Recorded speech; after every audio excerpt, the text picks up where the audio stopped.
Welcome to my channel. This is Mario Lloyd, also known as Real Estate Guru PK. On this channel, we talk about my real estate endeavors. We also have the top real estate producers and the top entrepreneurs in the country. Be sure to click the link below with Justin P with his Support Black Colleges marketing course. Also with Jason White's Crack the Code affiliate link, click that below as well.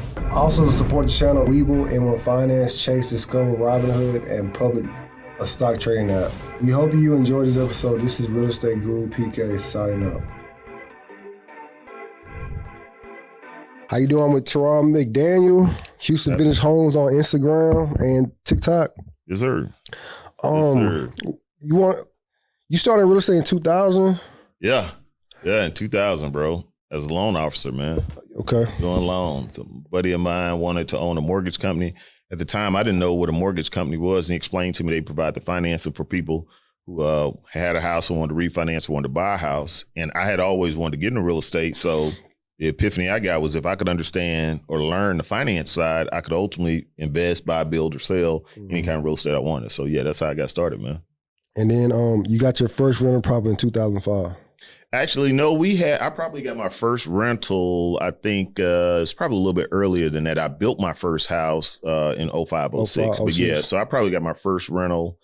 It probably, let me see, we flipped one first. So I think I did a flip, and I think it was probably 2002. 2002? Yeah, about 2002.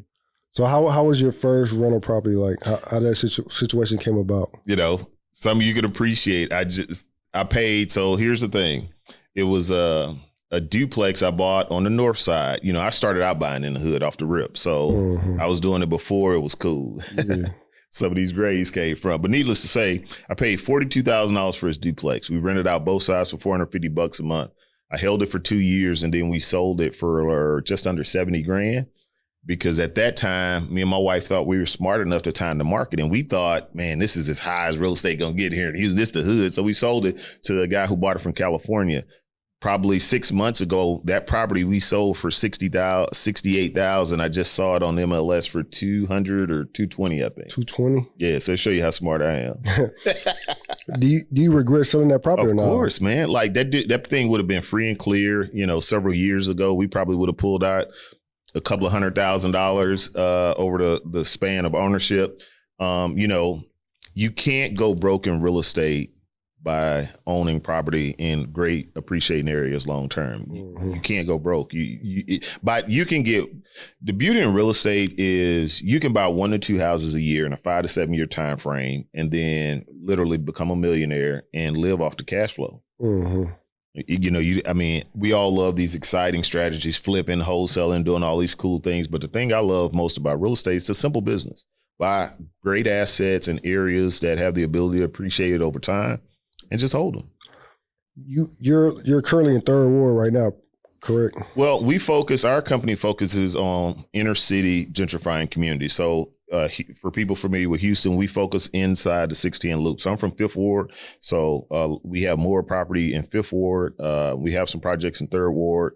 We have a couple in Second Ward, Sunnyside, Independence Heights. But we like to focus inside the 610 loop. How's that the property we saw, the George Floyd? Oh, okay, yeah, no. How's that property coming along? Coming along pretty good. And one of the, I always tell people we in the real hood, not the rap hood. So so I say that to say we recently had them, we wired the house up, but then they stole all our wire the next day. I saw that on Instagram. How sick was you about that situation? You know, it just hurts, man. It hurt in a sense where on two ends. And then hold on, you talked to everybody around. Yeah. You had a beer with everybody, and they still. Well, you know, it's still a hood, man. And the reality of the matter is people are hurting, you know, so I understand it. You know what I'm saying? And it's a part of doing business. You're going to have shrinkage. If you own a store, they factor in a certain amount of theft. So any business that carries products and commodities, theft, shrinkage is a part of the deal. So my prevailing thought is, dang, they got me, but that happens, right? There's the cultural part hurts me, because here you see somebody progressing, taking something that's been vacant for, I think that house has been vacant like that for about 8 or 9 years. And now we're making it better. And then somebody makes it more difficult for us to do that. And then the last part, the part of me that's from the hood, just wish I could have rolled up on them and caught them. You know what I'm saying? Yeah. I got something for you. Yeah, I mean, so yeah, but it's a part of it's a part of what we do, bro. How many times have I think every property because all my properties are on South Park, Sunnyside, and Horn Clark. Gotcha. All my properties got broken into. All of them. All of them. Word. During the rehab. So how many properties has that been for you? Man, we're fortunate enough I can say that certain areas are worse. So we did the reason we got that house is because of a house we designed and built a few houses down. And they saw that house, right. They saw the black house and said, hey, you need to buy this one. Mm-hmm. They hit us 3 times in the black house. 3 times? 3 times back to back. About $14,000 in electrical work that was lost. We did another property 2 streets over. We got hit in that house 3 times over. So what I found is in Houston, specifically Sunnyside and the trade, man, it's bad. I built a duplex in Sunnyside, man, and this one just blew my mind. Dude, we had somebody stole a 16-foot long 2x12. This is a board that weighed 85 pounds, bro. You're not just, you see a stereo, okay, I got you. A board that's 85, but that's like a builder going around looking to get folk. You know what I mean? They stole, bro, on that project, they stole Hardy plank siding. Who steals Hardy? Nobody does. Well, what was that this year? Or was that? That was in 2020. So that was like the start of like everything going up. Well, I mean, quiet is kept. Unbeknownst to most people, man, Sunnyside been on fire for at least the last. No. I'm not talking about the area. I'm talking about the material. Yes. Yeah. But I don't. Well, that was before stuff. No, that had nothing to do with material prices. Okay. That just had to do with you a thief and you run around here looking for people slipping straight up. Like, okay. Yeah. Because when stuff got stole after the material increase, I mean, I could understand it. OSB was $9. Now it's $45. Yeah. You hurting. Yeah. You know what I'm saying? You bleeding. Yeah. So you looking to catch anybody slipping, which I don't subscribe to that mentality, but I can understand it. But nah, they was stealing just because that's what they do, fam. Okay. There are people that are professional thieves. Yeah, they are. They whole game is the jug game. I'm gonna jug somebody. So it is what it is. Is there anything you think you could do differently besides like cameras? I know TJ Tajani, he had the state of the art cameras. Dude, and he was watching them. I've had people see the camera like this, take that joker, turn it up, unplug it. Like, it's just like with anything. I mean, think about it. People break into banks, fam. Yeah. So how do we think we're going to stop dudes from stealing? If they breaking into banks, they hacking computers. So you can curtail it by putting lights on. So when we put a T-pole, a temporary power pole, we put a light on them now.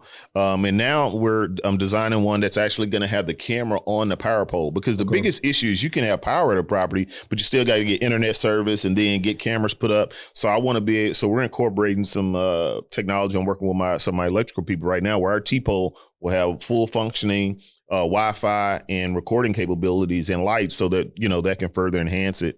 But yeah, I mean, get you some security cameras. That's going to take care of your low level thieves, but you're going to have certain scenarios where they're bound to get you. They're watching your property. They're going to figure out your schedule and they're going to go get you. How much is that going to run you for the pole and the camera? So regular T-pole is about $800 to $1,000 right now. I'm trying to reverse engineer it to where we're about $1,600 to $1,700 for the pole. Okay. So incorporating the Wi-Fi and the camera system into it is going to cost us an additional probably $500 to $600. And I've thought about really starting a security business for people like us. Yeah. TJ Tajani said the day the security was off is the day they got it. That's what I'm saying, prime, because they're casing the joint. Correct. And you would think where that property is, it's on a corner, major street. Correct. Ain't nobody finna run off in that spot. Correct. But there are people that, again, we're in an environment where it just rather matter. We're in the hood. We're in inner city urban areas. Unfortunately, everyone in these areas aren't really doing good financially. And so don't make it right, but they're just looking for an opportunity to get a quick, easy dollar. And they'd much rather take from yours than to go out and figure out ways to create their own. So we just have to combat it. That's a part of the battle we're fighting. Yeah, you was talking about your homeboy that he was talking to the burglar in his house. And he still was like, he was like, the police all the way. He was like, I'm about to take this anyway. Yeah, by the time they get it, I'm gone. You know what I'm saying? So peace, I'm sorry, I had to get somebody. It just happened to be you. Like, it's crazy, man. It's the craziest thing. You know what I'm saying? Okay, let's talk about contractors. Sure.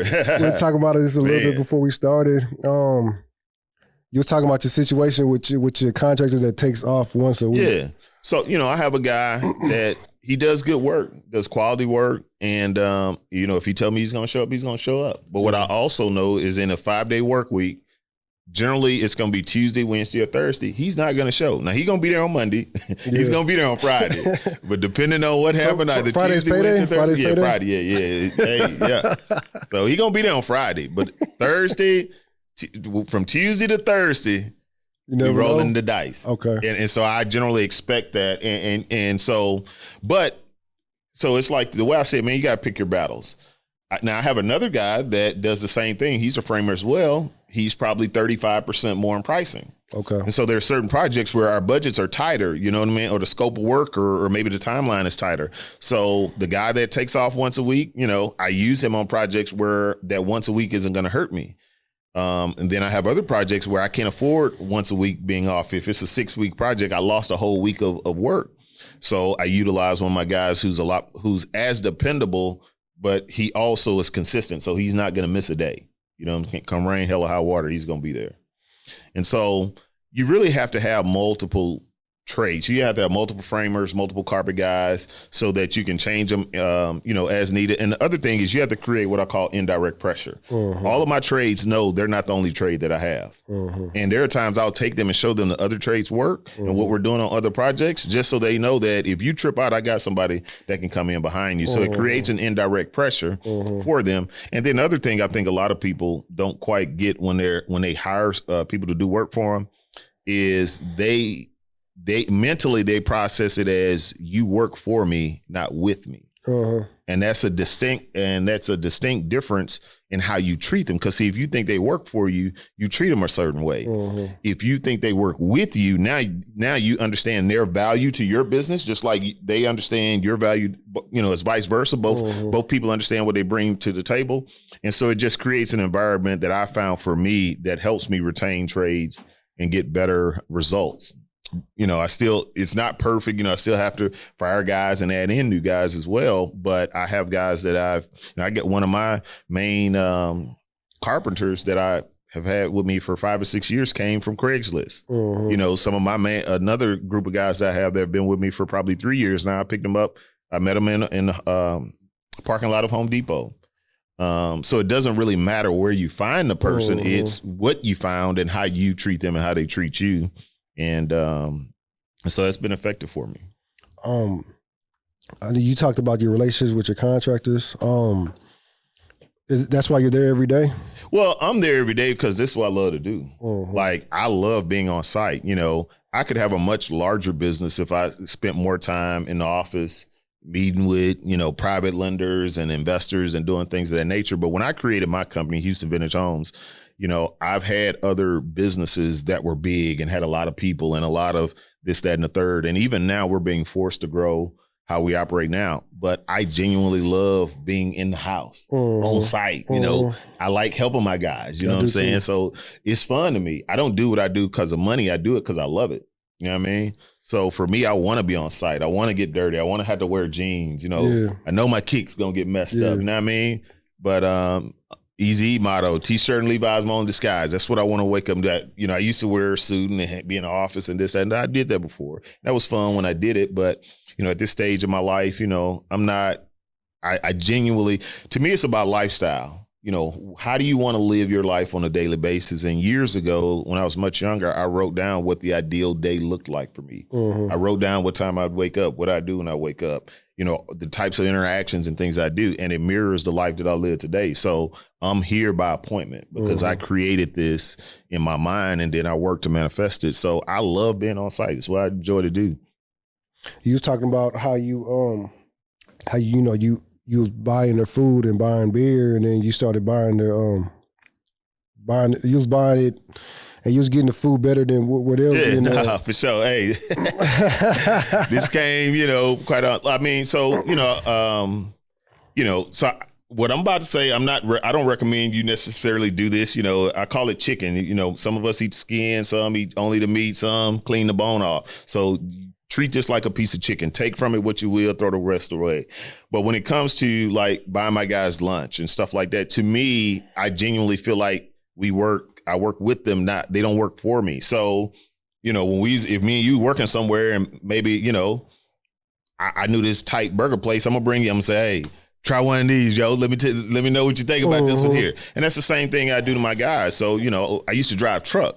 And when I drive truck, truckers always know how to find the best food. You know what I mean? So it was just a carryover from that. So I had this favorite taco place I used to eat at from when I used to drive truck over 20 years ago. So I'd always, when I bring on new trays, I say, hey, listen, I'm buying lunch today. And I bring them tacos and they'd be like, hey, where you get them at? You know, and so it just became a little thing where I'd always try and find, you know, some of my guys from El Salvador, where tacos are cool, but they like pupusas. Yeah. They like sopes. You know what I'm saying? So boom, I found a place that had the best pupusas and sopes. You know, some of my guys like birria tacos, which is like a pork that has like consomme, which is like a soup or whatever that you dip it in. So I'm a foodie by default. So that just extended to I bring my guys. And then they'd want me to bring them soul food. Mm-hmm. Hey, what's some of them oxtails, mi amigo? I bet, I got you. You know what I'm saying? And so, and it just shows them it's a form of expression. It's a form of me showing them I cut for them. And, you know, buying a beer, you know, at the long, hard day of work, you know, I'll sweat watching the guys. Yeah. I'm in the truck and I'm thinking, dang, and so so after a long week's worth of work, you know, on a Friday, you know what I mean? Why not buy them a 12-pack of Modelo or whatever it is? And you know, depending on what my schedule's like and how many other projects I had to do, I'll hang out and drink a beer with them. Or if we're tacos, I'm gonna eat tacos right there too. Mm-hmm. It's one thing to bring somebody some food. You get them, you know, KFC, then you go over here and buy you XYZ, right? Yeah. It says something about you when you sit there with them and we're all just breaking bread. Mm-hmm. And so for me, and what I found is now, for me, this wasn't a strategy. This is just who I am as a person. Yeah. And my guys resonate with that. And I saw that the more I be myself and not, you know, oh, I'm going to treat my guys like this, or I'm not going to let them know I'm the boss, or all this other crap. No, this is what it is. People respond to that. Like real always recognize real, bro. Whether you could be in Mexico, Bangladesh, Houston, you know, New York, it don't matter. Real recognize real, and that supersedes language. That's just energy. You know what I'm saying? That's just your aura and how you carry yourself. And so I always want to treat people how I would like to be treated. Okay. Or better. Because I have low expectations in a lot of things. I'm low maintenance. I don't need all that. But if you need it, and I'm going to pay enough attention to you to figure out what you need, I'm going to provide it for you, even if it's not what I need.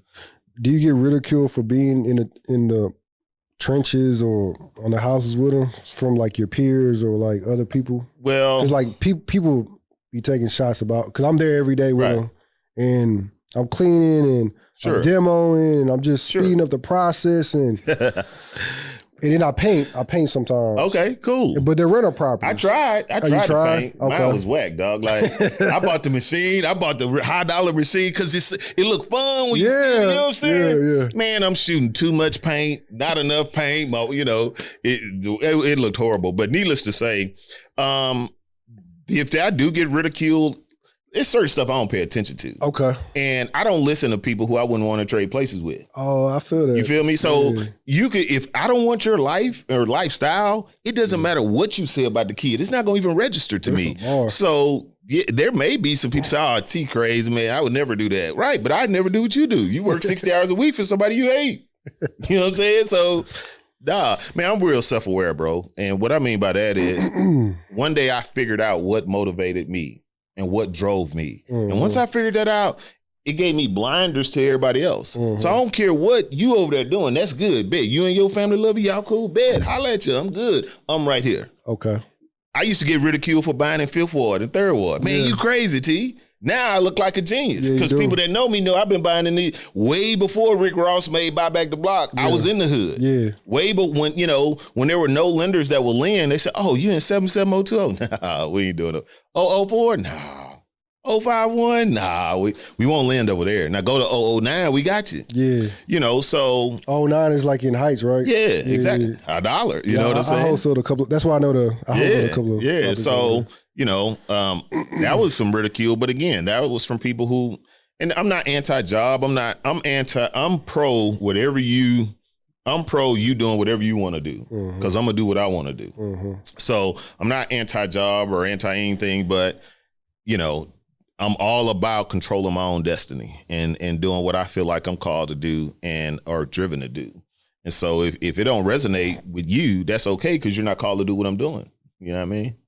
Can we talk about the appearance when we talked about this earlier too? We was talking about the your landscaper guy was at the auction with you, and you would never know about his appearance and what he's driving during the week, or how much money he got, because he's like probably got as much money as all of us. Real dude, listen.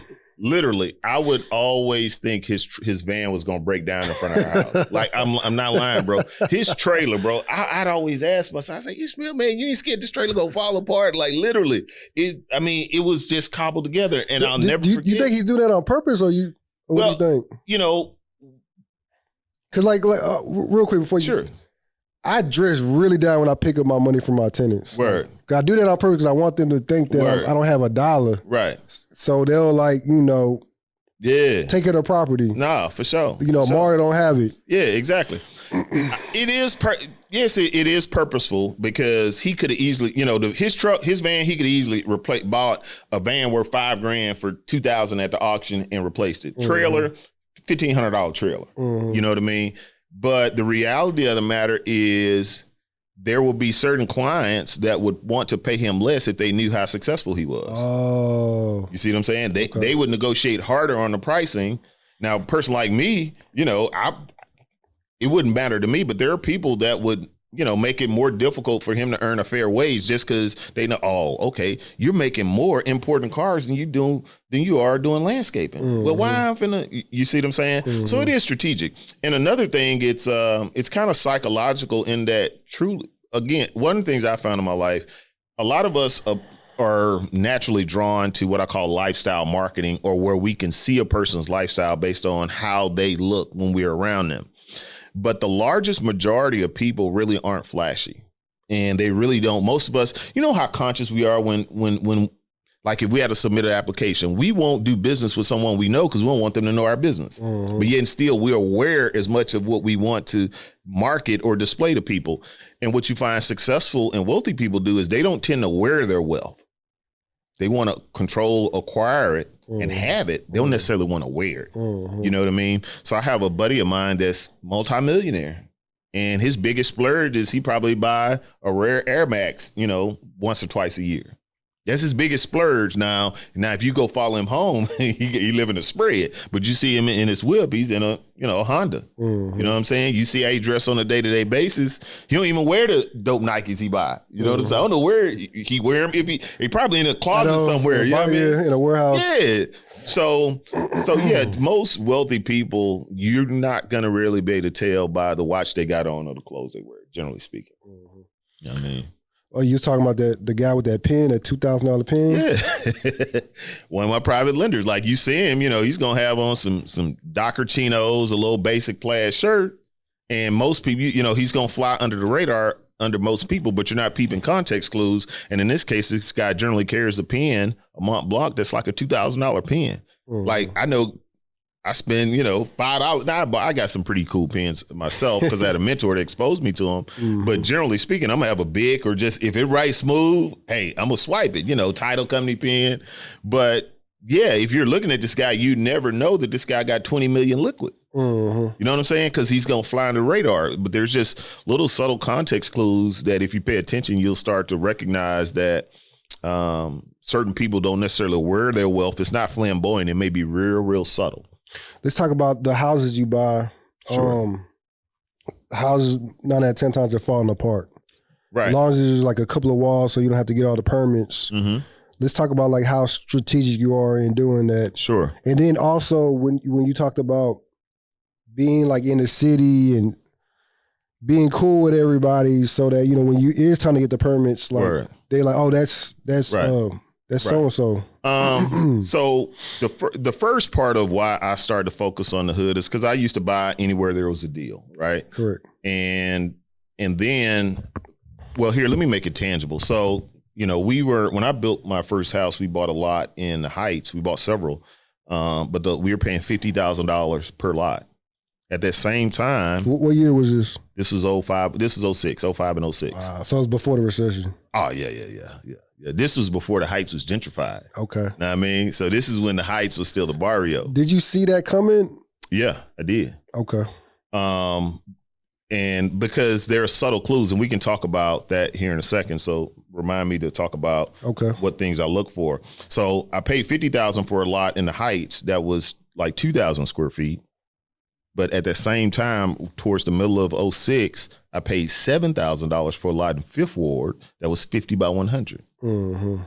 And ultimately only ended up building 2 houses in the Heights. But one of the lessons by the time I set up my company and started to focus on the hood is I said, while you were trying to go to this nicer area that was already going to become nice, you could have been in your hood buying for $7,000 a lot versus 50 to 60. Mm-hmm. And your life will be totally different than now. So that was a clue for me. Go to where you from. Quit trying to make somewhere else nice that's already going to be nice regardless, right? Then the second thing I understood is, you know, most people in our communities, if me or you roll up and say, hey, listen, we're looking to buy your house, they want to sell it to us. If we go to another community, they looking at us funny. We roll up like this. You got on a jersey and some J's. I got on some Doras and a hat and a chain and a hat. You know what I'm saying? They looking at us. Honey, call it 911. I mean, he not really got the burner. He looking through the window, right? Yeah. So why would I go in an environment where I'm subject to be experience something like that versus going somewhere where they see us and they, what's up, school? You know, they see us and think nothing of it. I have an advantage in my neighborhood. So why go to where I have a disadvantage? So I'm a person that I always look at, I do a SWOT analysis. What are my strengths, weaknesses, opportunities, threats? And what I saw is that I had a ton of strengths in my neighborhoods. You know what I'm saying? There was a ton of opportunities in my neighborhood because most of us were leaving our neighborhood to go spend our money elsewhere. Mm-hmm. So my motto is observe the masses. What is everybody else doing? And I'm going to do the opposite. Mm-hmm. So if everybody trying to leave Fifth Ward, Third Ward, Sunnyside, why don't you go there? So that was my prevailing thought. Now I got to figure out, how do I go there and make money? And having been in real estate for a while, saw how the markets respond to recessions, depressions, and things of that nature. One of the things I saw is most of our inner city communities were already at the bottom. Mm-hmm. So you can't go no lower than low. It was already cheap. It's not going to get any cheaper. There's a bottom here, and it can't really go below that bottom, right? So my buy box became, I'll buy any house in any condition you'll sell to me for land value. Because that means the structure's free. As long as you got a house. Something. Yeah, if there's something there. Framing a wall. Right. If there's something there, I will buy it as long as you'll sell it to me for land value. Because in your mind, you're saying it's a tear down anyway. Okay, great. Sell it to me as a tear down, I'll buy it. Now, what does that mean to me as a person that knows how to redesign that property, get it renovated, and then serve it to an end market, whether that's a renter or a buyer? What that means is I walk in day one with equity, because I'm buying at land value. Mm-hmm. What that also means is it's way easier to finance. If I have a house on a lot, $50,000 here, I have a vacant lot here for $50,000. If I buy that lot, I have to pay cash, right? If I buy the lot with the house on it, I can do that deal for 10 to 15% down from a hard money lender and get the money to renovate it. So now I can go buy 3 to 4 houses for every one vacant lot, just based on the ability of how much easier it is to finance them. Lots I got to pay cash or put a substantial down payment that's almost the equivalent of cash, versus with a lot with a vacant house. Now I have the ability to leverage, because there are lenders that will lend me the money regardless of the current condition of the house.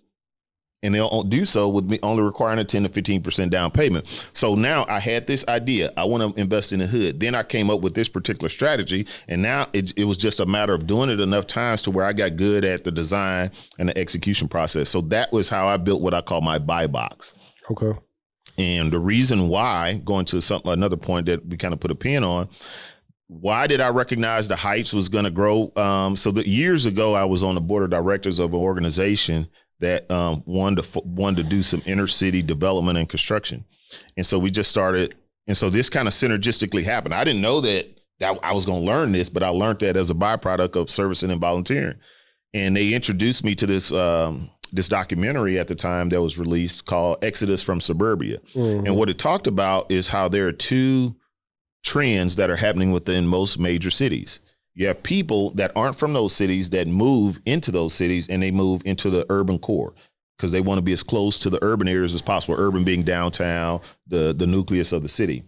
But simultaneously, there is a group of people that are from these areas. They tend to move out. Mm-hmm. So you grew up inside the city, you're trying to get out because that was like a field trip to you as a kid. So you always wanted to be there. So as soon as you met those financial benchmarks or whatever it was, you moved out. And so you always had this phenomenon of these two trends counteracting each other. So if you look at Houston, that's why Houston continues to grow further out, because people continue to want to move further out. But then our core is growing because you have a lot of people that are moving here from other cities, because to have downtown views in any other major metropolitan city costs double what it is in a city like Houston. So why move out to the burbs and commute an hour when I can stay downtown, walk to bars, restaurants, see the downtown skyline for $300,000. The same view cost me $600,000 where I'm from.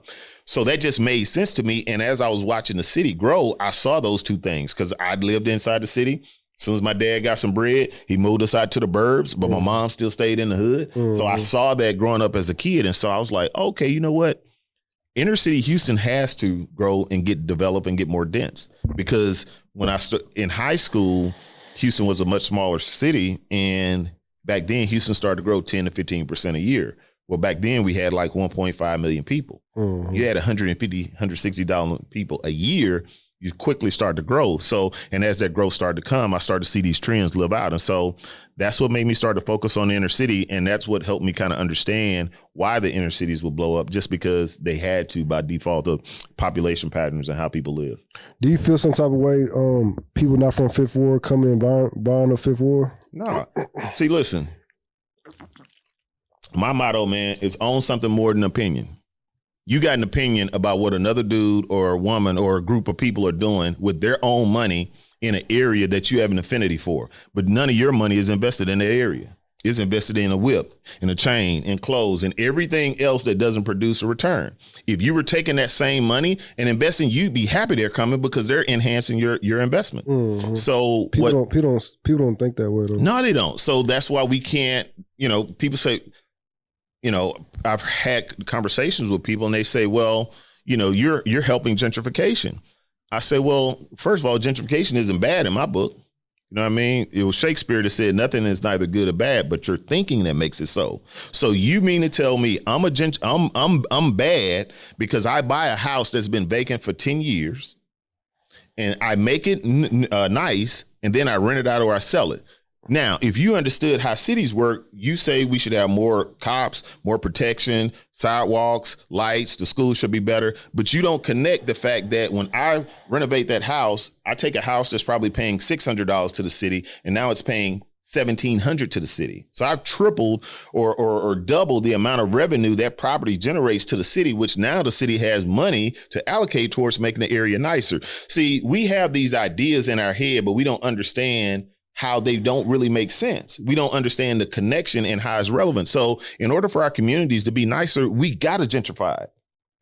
It's a reason we call our neighborhoods the hood. You know what I'm saying? We don't say, I'm from Fifth Ward community. You know what I mean? That's not the vernacular we use, the phraseology we use. You know what I'm saying? So how do we make our communities nicer? We have to gentrify them. The issue isn't the gentrification. The issue is there are too many people that got opinions about it versus being active in the controlling and guiding gentrification. Our issue ain't gentrification. Our issue is displacement and lack of affordable housing. But see, what people don't, how can guys like me or you be the solution? Because we're providing affordable housing. See, that comes through gentrification. Most of the houses I do aren't houses that I'm flipping for the highest dollar. A large majority of those houses become rental properties to some degree. Just like in your case, you're taking houses that there's a reason you're spending $50, $60, $70 on these houses. They're functionally obsolete. Their mechanical systems are old and outdated, don't function properly. And guess what else? Look at how many people get employed when you or I or anyone renovates a house. Feed a lot of families. Man, real estate is second only to oil in terms of the amount of impact that it has once it's serviced into the marketplace.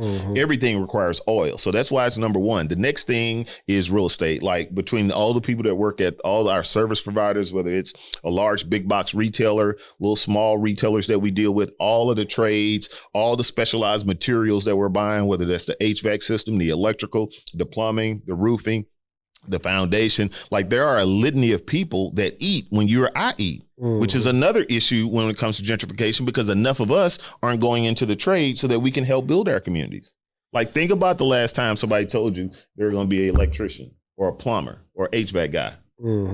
Now I know people in all of these trades that make hundreds of thousands of dollars a year. You know what I'm saying? I'm saying the average electrician ain't making 50, 60 grand. Like the guy that's doing your electricity is probably going to he's probably going to gross $300,000-$400,000 this year. Easy. Mm-hmm. Not working really, really hard. Like he worked Monday through Friday and he's not working on Saturday and Sunday. So like it's multiple layers. Yeah, you talked about like graduating and not getting a good job, but having a trade is like you can make so much money. Right. You can have a record. Know what I mean? I don't want to get out subject, but how do you feel about it goes so many ways. How you feel about women not wanting to date men that have trades like a plumber or electrician or foundation or a roofing guy, but they just want like a entrepreneur or like a stock guy, a real estate guy, like a guy that's wearing a collar, but they don't value those trades. Man, you finna, you trying to get, well, okay, first of all, I'm married, so I've been married 21 years, so I've been out of the dating pool and the whole thing for a long time, so I'm just on the outside looking in. My wife had a master's degree, MBA, and all that when I married her. I had one strong semester at college where I ain't do nothing but kick it and go to parties and stuff. I thought it was 2 semesters. Well, I ain't even counting the other one. By the time I went to Southern for a semester, I came to Houston, enrolled in TSU. I had a Kool-Aid schedule. But bro, I spent all my time at the Student Center. Like literally, I mean, I might have went to class I can count on one hand how many times I went to class. So I just stopped even counting that time. What year was that? Man, so I graduated high school in 92. So this was 93. Okay. Yes, this is way back in the gap. But to your point, I mean, I think it's their loss. I think it's your loss if you discount a person based on not only where they are today, but what they do. You follow me? Like I can't tell you what will be best for you in terms of picking a spouse, because that's a highly specialized thing. Mm-hmm. But what I can say to you is that there are people that what you do isn't who you are. Mm-hmm. And so, my wife met me, I was a dude driving a truck. Get diesel, come on, smell like diesel. But that had nothing to do with the books I read. That had nothing to do with what I was doing with this 6 inches of real estate and what I was developing. It had nothing to do with the vision in my heart. It had nothing to do with the work and the resiliency I was going to put forth to see the vision in my head come to pass. Mm-hmm. You know what I mean? So now I'm not telling any person to go out here and marry someone that you're not equally yoked with. Mm-hmm. See, the beauty in what I found in our relationship is we were equally yoked. She made way more money than me. Yeah. But that's only one mechanism within what we're gauging to determine the equality of the yokeness. Know what I mean?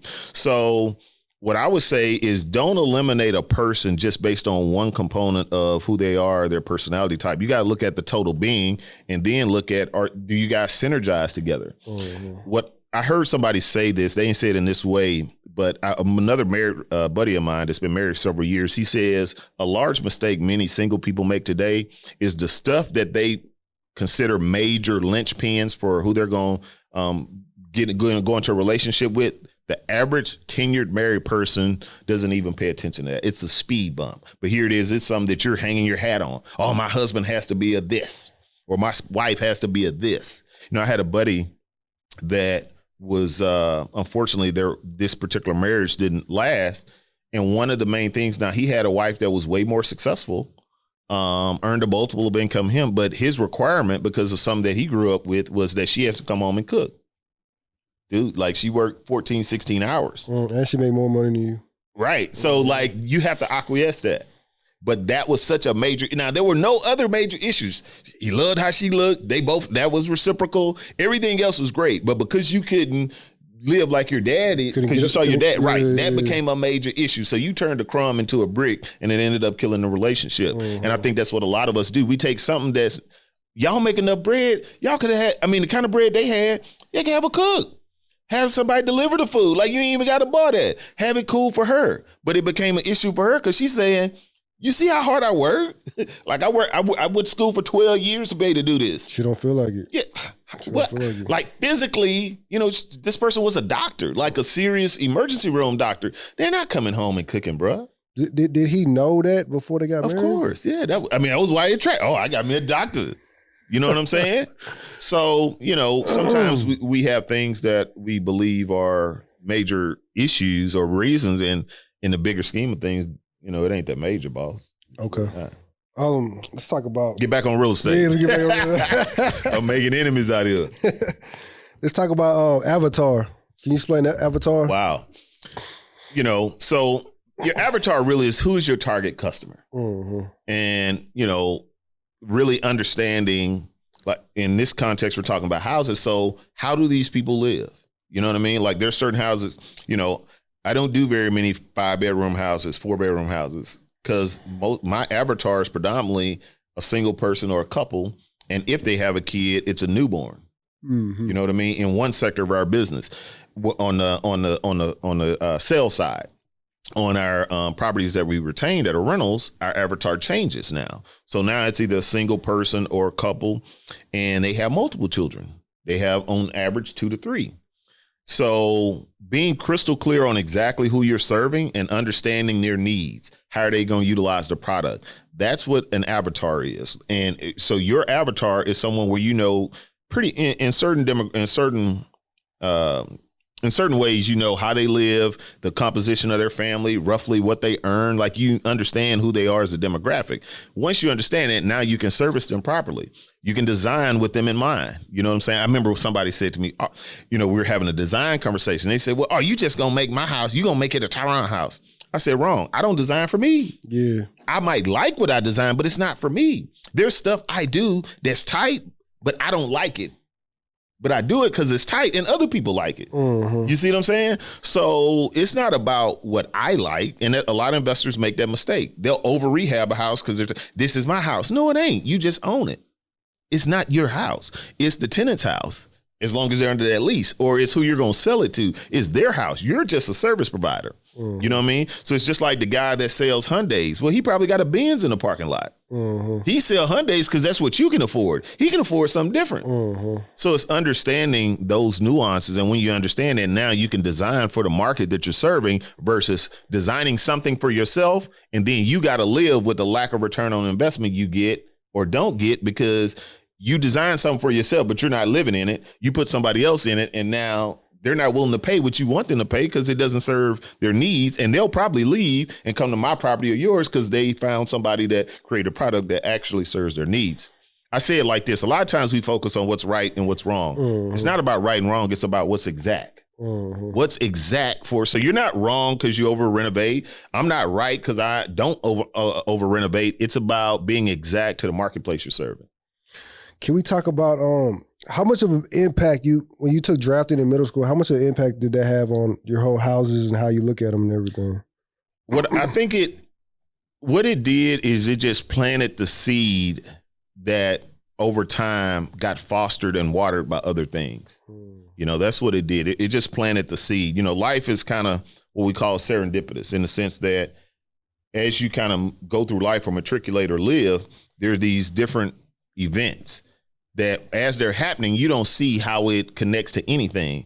Then you get 5, 10, 15 years later, you're ready to look back and now you see this trail that all connects. Mm-hmm. And so that was just one of those periods that connected me to what I'm doing today. But at the time, I didn't understand the significance. I just thought I could draw. And then I got in there and I saw, oh, no, you can't draw. These guys can draw. But what you doing? No, you can't draw. Can you explain not driving for dollars, but walking for dollars? So first thing is, I'm one of them guys that subscribe to the philosophy, the earth is my turf. So it don't matter where I touch down. You know what I'm saying? I'm gonna put on a T-shirt and a hat, some kicks, and I'm gonna bend some corner. I'm just gonna walk around and get in the mix. You know what I'm saying? My first time I went to New York, boom.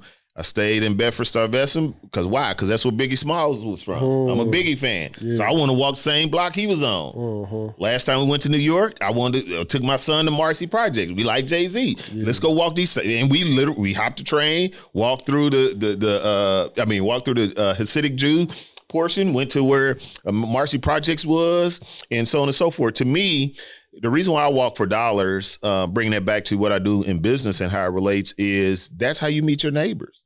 That's how you meet the old dude who probably just the guy who cut everybody's grass, who will keep an eye on your house so it don't get broken in as much. Exactly. You know what I'm saying? That's how, I'm walking down and the lady say, oh, you buy houses? I say, yes, ma'am. And then now I end up buying a house down the street because she saw I buy houses. Or dudes under the tree see me, hey, what's up now? What's up, young blood? What's up, school? Oh, I see him drinking some old gold. I go to the store, bring some old gold around. Then, man, I appreciate you. Look here. So-and-so got this house around the corner. See, that would never happen me driving by. Exactly. You know what I'm saying? I would never get a chance to foster in those connections. And so walking for dollars allows you a chance to slow down. Sometimes you got to slow down to speed up. See, we're so in such a hurry now in this microwave society. We just want to drive 2-3 times, get a deal, make $20,000, $30,000, and then think we're going to do that all the time. Don't work like that. A lot of times you're going to plant a seed, and it may be a year or 2 years from now when that seed come back in and manifest fruit for you. But walking for dollars gives you a chance to intimately, one, get to know the neighborhood. But here's the other thing. To me, it would be disingenuous for you to buy a house in a community and you've never even walked around that community, but you're going to expect someone to pay you money to live there or buy it from you. You can't even tell them nothing about the neighborhood. Who's the guy on side of you? Where's the local store at? Who got the best cheeseburgers around here? You don't know none of that because all you're focused on is the dollar, but you're mad or looking at somebody like me or you thinking we're gentrifiers. Not understanding that everywhere I do business at, we support all the local businesses. You know what I mean? So one of my buddies and my boy Phil with Feeling Juicy. So this is a young man who grew up in Fifth Ward and had a vision to create some better food options, because it was a food desert. So he said, rather than go somewhere else, because I could pay the rent somewhere else, I'm going to pay the rent to somebody in my community and establish my business there. Where every time I have an event, every time I'm driving through the ward, I stop and buy a juice there. Why? Because I want to support him. Another one of my buddies, Craig, we used to hoop together. He was a teacher. When he left CLC, opened up his restaurant because he wanted to serve great quality food in the hood. Every time I can, I always tell somebody, oh, you come to the ward? Go be and holler my boy Craig, tell him I sent you. You know, I always stop through there. I ate some everything on the menu. And so many other businesses, the tire shop, just if there's a business in that community, I'm supporting it. Well, you can't do that unless you intimately have gone, walked the neighborhood, met these folk, had a chance to talk to them and understand it. So, my thing is real estate is multidimensional. So I don't just focus on the houses that we're doing. I focus on everything that's around it because I'm putting a person in this house that hasn't lived there before. And so how much better can I make that transition for them by being able to share with them the resources? This is who's around you. Watch out for this joker here. This is what's going on. You know what I mean? Yeah. How big of an impact was your father being an entrepreneur, if you being an entrepreneur? Man, exposure is everything.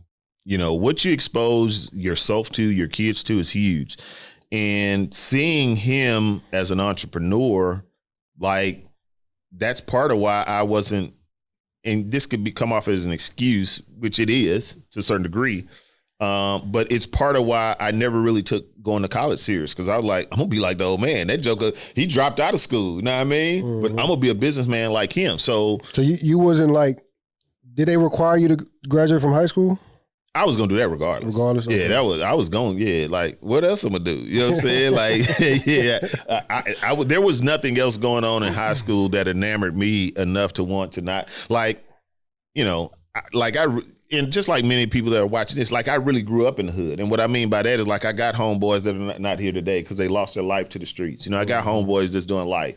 Dudes I really know, not some dude I don't know that my partners, you know what I'm saying? They ate food at my house. We spent the night together and stuff like that. So I saw the effects of certain decisions that I could make.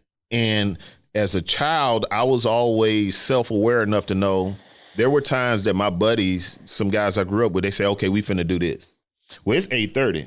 My mama already told me, you go to jail, I ain't on some foolishness, I ain't coming to get you, you gonna stay there and ride. So man, y'all take care of y'all business. I'm finna go to the highs.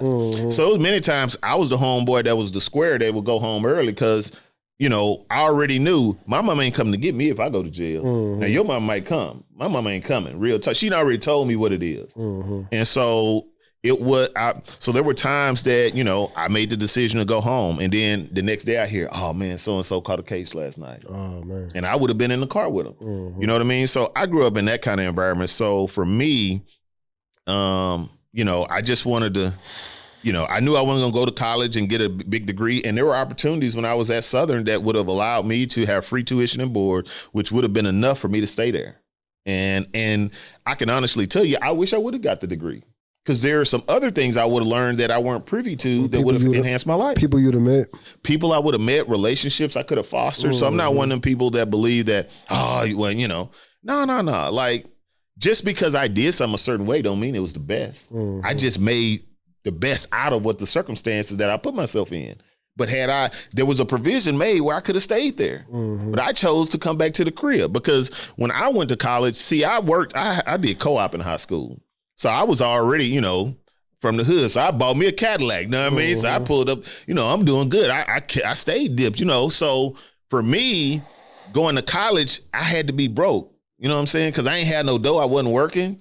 Now, you know, I'm having to rely on my mom to send me money and stuff like that. And I'm like, man, I can just go to the crib. I'll go to TSU, get me a job again, and get back on top. You know, my lack ain't looking clean no more. My headliner done fell down. I ain't got no bread to fix it. You know what I'm saying? They tried to steal my woofers. I can't get my window fixed. You know what I'm saying? So I mean, now I had so much fun, man, just the experiences of being in college and stuff like that. But I was like, man, I got to go to the crib and get me a job, man, make me some bread. And so that's what I was on. But yeah, I mean, I could see how, had I stayed there, would have enhanced my life, opened up some opportunities that, you know, I missed just because I didn't see it through. Can you explain you can't measure the magic? Wow. So the way my boy did his research, I appreciate that. A lot of times, man, especially those of us that are control freaks, like, you know, the best way I can help a person understand that concept is, you know, you can't measure or manage the magic is this. If you have a kid, my son's 16 right now. We wear the same size kicks and jeans in many cases. For real? Well, yeah. Is he borrowing your shoes? Man, oh man, please. I get one good wear out of him. He be like, oh, you got some new kicks? I bet. I come home one day, yeah, daddy, hey, boy, I didn't know nothing about these, daddy. You know what I'm saying? So, you know, yeah, it's crazy, right? Oh, man. So, but if you have a child, and let's just say your child is 5 years old now. Yeah. Well, you remember when they were 3. Yeah. Okay. Now, when they were 3 years old, they were probably, let's just say they were 2 feet 5 inches. Now that they're 5, they're 3 feet tall. What day did they go from 2 feet 5 inches to 2'6"? You don't know. You just woke up one day and recognized their shirt was too tight or their jeans were too short, right? So you didn't know when the magic of growth happened. Right? And that's what a lot of us try and do. We're trying to sit there and wait on to see, okay, this is the minute that the end. And that's how it is in life. A lot of your growth you're going to recognize it looking back in retrospect. But in the midst of the situation, you're not going to be able to measure or control, proverbially, the magic. You know what I'm saying? I can't tell you the exact moment where I got the epiphany that led me down certain lanes that I went in life. But in looking back, I can see, oh, okay, it was this day or this happened, right? But in the midst of it, you're not going to be able to manage the magic. So that's why I'm big on being self-aware and having a vision for your life and what you want to accomplish. Because see, what happens is that when you're vision focused, you're focused on the manifestation of this big thing. And on the way to that big thing, it's not you obtaining that goal, it's the journey to get to the goal where the growth comes in at. You follow what I'm saying? So Earl Nightingale says it like this. He said, success is the progressive realization of a worthy ideal or goal. Okay. Progressive. That means it's continually growing. You're going to hit this benchmark, then you're going to want something else and something else and something else. And so, you know, that speaks to being able to control or manage the magic. You're not going to be able to see the growth as it's really happening. Usually it's going to be in retrospect. Can you talk about when Jay Prince used to come and get y'all from the hood? Nah, man, it's crazy. So, so one of my boys that we're fighting to get him from being incarcerated right now, my boy Zook. And so he was like, that was the OG, so we was in high school and I'll never forget. And so, well, here, let me give you an example of that. So I'll never forget the first box bash here in Houston. And so when we was all hanging in the neighborhood, 97.9? 97.9, the very first box bash they had over probably been 25 years ago. And my boy Zook came through. He's like, hey man, Jay said, come on down. They're going to have a concert. And so, come from Fifth Ward, people from Fifth Ward, we take a lot of pride in our community. So Dewey Forker had a record shop called Jammin'. He used to sell the T-shirts, Fifth Ward, so everybody go through, get their Fifth Ward shirts, then we finna mob out. And so this is when boys was riding Bourbons on Blaze. For all y'all old school heads know about Bourbons on Blaze, candy paint, bang in the trunk. So, man, we ride out to NRG. Well, now it's NRG. It was, I forgot what they used to call it back then. Astrodome? Yeah, but they used to call the place where they hold concerts Astro something. Yeah. No, not the Summit. It was at where Energy Arena is now, where they call it Reliant Energy Center, but I forget the old name. Anyway, that's where the concert was. And so we all hanging out there, and Lil J's out front. And anybody knows when you know, the concept of tap in or check in, you come to the city, you might want to touch bases with the folk who, you know, make the thing shake. And so Puffy pulls up in whatever they were driving. And I'll never forget this moment. I'm right here. Bushwick Bill's right here. Lil J, a lot of other homeboys, we're all right there. And I'll never forget, Puffy said, "Hey, listen, I want to introduce you to my new artist, Notorious Biggie Smalls." And that's how I got to meet Biggie, because we was at a concert with that, you know, Lil J got all the homies from the hood and took us to. So, yeah, man, that was just one of the perks of being in the neighborhood. I mean, he's a leader and a person who's been very impactful in our community, done a lot of great things for a lot of tremendous people, and still does those things today. They say he owns like half of Fifth Ward or something like that. Yeah, I mean, man, you know, he moves in silence, so you don't really know all the stuff. But I know he has a substantial real estate portfolio, not just here in Houston, even outside of Fifth Ward, but in other parts of the country and other parts of the globe. You know, he has an amazing place out in Belize as well. Mm-hmm. I've heard a lot of stories about Jay Prince. I think that's true for most people. Yeah, I'm not gonna talk about it. Yeah, not for wax. Okay, so I think I got one more question. Can you talk about the 95K house you brought? Okay, like the first one. The first one? Wait, no, just the 95K one. It was like one of your first ones. Okay. Let me see here. The 90. No. It was I think it was one of the latest ones. Yeah, no. Okay, because I'm thinking, right. Yeah, we just did one for. Let's see here. So there are a couple, but specifically, you talking about the one where we're redeveloping it? The one where it was raining every day and y'all was doing the foundation. Oh, gotcha. Yeah. Oh my gosh, God. Yeah. Actually, yeah. Lord have mercy. Yeah, I like that story. Man, well, there's so much to that story, but pretty much, I mean, so there are several lessons out of that. So let's talk about it in this respect. Okay. One of the things I always tell investors, you know, is Mother Nature, the world, the universe, however you want, it doesn't care about your timeline, your budget, your schedule, or none of these things. So with that particular property, it took us over 90 days to just lay the foundation, because this was during a period where the rain was just crazy. You know, in Houston, it'll rain in one part of Houston, but not another part. Yep. So it's, you know, raining cats and dogs, as the old heads would say, in one neighborhood. You go 10 minutes the other direction and they ain't seen rain like forever. It's a drought. And so this was one of those periods where it was just sporadic rain all through the city. And unfortunately, by my house is raining. On the project, it ain't raining. And maybe by the guy's house, it's drizzling the workers. So hey, we can't work. It's raining there. Then on the day when it's raining at the site and not their houses, we still can't work. So it was a case of we just got caught in a bad spell from a timing perspective and couldn't get our foundation done. Then we get going start the framing, then we run into the same thing, because you got framers, they work outside. They're not going to work when it's raining or if it's not raining and there's thunder and lightning. Well, again, it's just one of these periods where it's weird. So here it is, something that would normally take 2 weeks. We're now 4.5 months in now. 4 whole months. Yes, because the foundation part was just 90 days or so. Then we get into the framing, and now we're still dealing with some of those same issues. And so the lesson is, you know, obviously you can try and time certain projects from a scheduling perspective in different parts of the year. But in a city like Houston, there will be periods where the weather is just really, really weird. And the best thing you can do as an investor is, the other main point is always buy right. These headaches and all these issues notwithstanding, values have skyrocketed in the area. So yes, it's a headache. Yes, we're paying our hard money lender more money and stuff like that, more than we want to. But this time has served us well, because when the property gets finished, our value is now probably $40,000-$50,000 higher than what we initially projected based on the time frame that it took. So the point that I would get out of this, if I'm a listener, is don't focus on the delays and these things. Put a solid plan together and run with your play. The biggest thing you need to do is make sure you buy right. Because if you buy right, you can recover from pretty much any mistake you have. If you buy wrong, you could save money on your flip and you still can't recover. You could, save money on materials and still can't recover because you just simply paid too much. So the biggest lesson is buy right.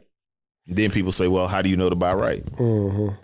My last question is, would you get mad if your son wasn't an entrepreneur or hopped in real estate like you? Nah, I wouldn't, because he got his own life to live. Okay. What I want for him to accomplish out of life is to be self-aware so he understands what his creator put in him.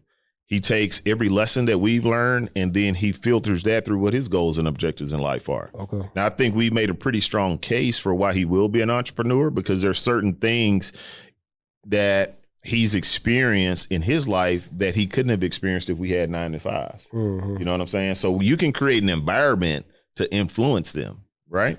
But as far as what I want him to achieve, if he goes work somewhere as 9 to 5 and, and that's his deal, that's cool. Hey, some of the richest people I know are working 9 to 5, real talk.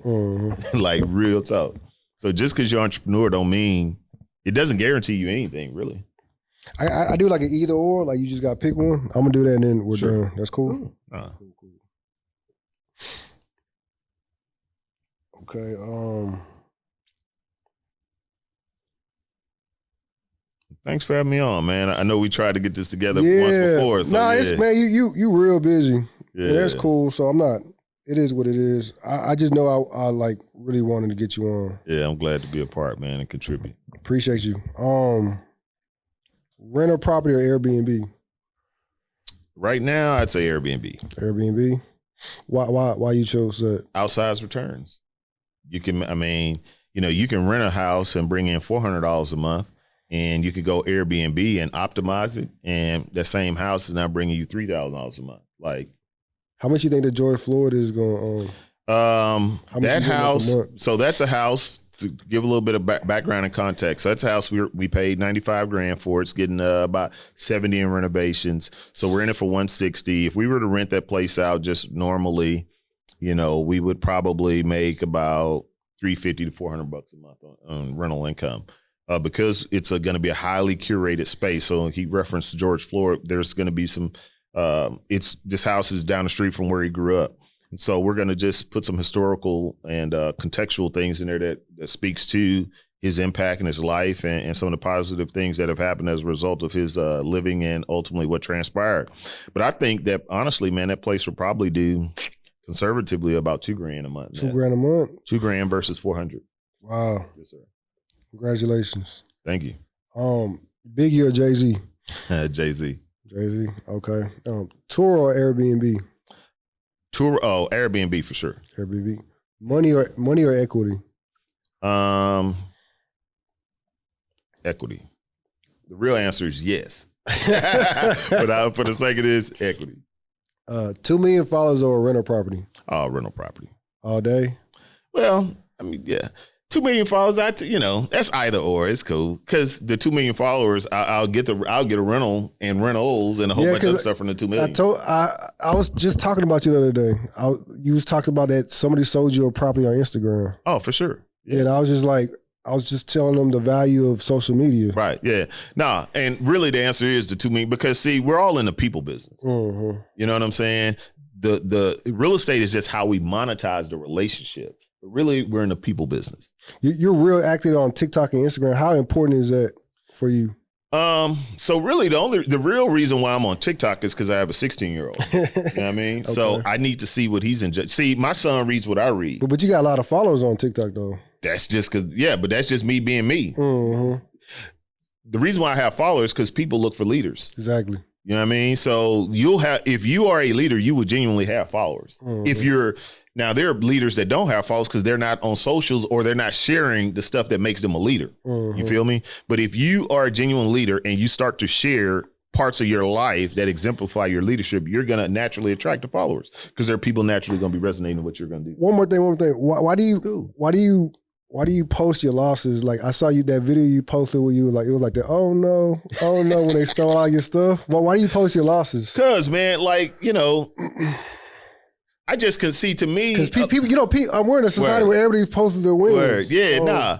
Like to me, a lot of times we leave the real out of real estate. You know what I'm saying? That's why whenever I do an event, I don't really like virtual events, or I can't say I don't like them. It's just not my preference. There's nothing. Me and you could have did this on a Zoom. Yeah. It wouldn't have been what it's going to be as a result of us being here and feeding off one another's energy. I feel like your best interview was in person. Word. It was the five of y'all, and y'all was like, y'all was feeling each other. Y'all was hearing each other. Y'all saw your expressions on your face. And it was genuine. Would you rather eat a steak or watch a video of somebody eating one? I'd rather eat one. That's my point exactly. You know what I'm saying? So, I share because there's no business. You're gonna lose money in real estate. Let me tell you this. You're gonna lose some money. Nobody talks about that. Oh, I only made money. Man, listen, the only reason I'm here, bro, is it's not because of the deals I did right. It's because the deals I did wrong. Here's why. When it go right, I'm a genius. We think we're a genius when it go right. When it go wrong, it's when we have to sit back and be like, man, let me evaluate some stuff.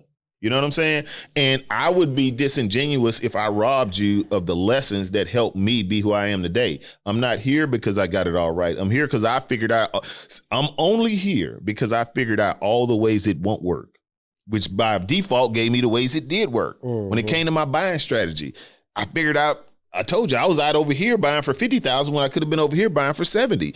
It didn't work. That's why I was only able to build 2 over here when I could have built 12. The opportunity was to build 12 to 14 houses, but I couldn't manifest that because I was in the wrong place. So you got to share the losses if you truly want people to have a comprehensive view. I don't want to sell you a dream about real estate. I want to sell you the real about real estate. You know what I mean? Okay. Real estate agent or loan officer? I would say loan officer. I know you did both, right? Yeah. I would say do both, honestly. But the reason why I would say loan officer is because for me, one of my strategic advantages is being a loan officer taught me how to put the deal together, right? Because you can be an agent, but if you don't know how to get the deal approved, then what do you have? So you're relying on someone outside of yourself to ensure you eat. How crazy is that? So... And honestly, I think the two go hand in hand. I would do both. But in the context of either or, I would definitely, for me and how I think, based on what my goals were, I wanted to understand the money. Once you understand the money, everything else is ancillary to that. Okay. Third ward or fifth ward? The nickel, bro. Come on. Light work. Section 8 or regular tenant? In this market, Section 8. Regular tenant. Regular tenant? Okay. Yeah. 850 credit score or $1 million? Million. Okay. TikTok or Instagram? Gram. Wholesaling or flip? Flip. Ramon Tooks or Chris Synagogue? Both of them, my boys. I just talked to Senegal today, so we're going to say Senegal. Senegal. All right. That's it. Yeah. Well, man, thanks for having me, Appreciate bro. You, man. Appreciate you. For sure.